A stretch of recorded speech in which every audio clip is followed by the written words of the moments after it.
loposo bwino nga moko nzambe natiaki bino na Afrique.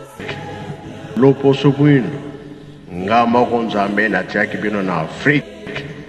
Nga moko nzambe natiaki bino na Afrique.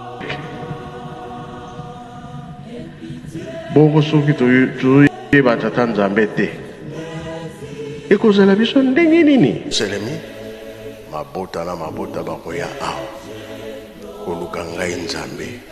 Mabota na mabota bakoya awa koluka ngai nzambe. Koluka ngai nzambe. Malgré tozoyoka tozomona kasi neti ezokotela biso te. Tuyaka toyoki matei tozongi me changement ezomonana te. Korespecte makambo ndenge nzambe alobi tozolanda te.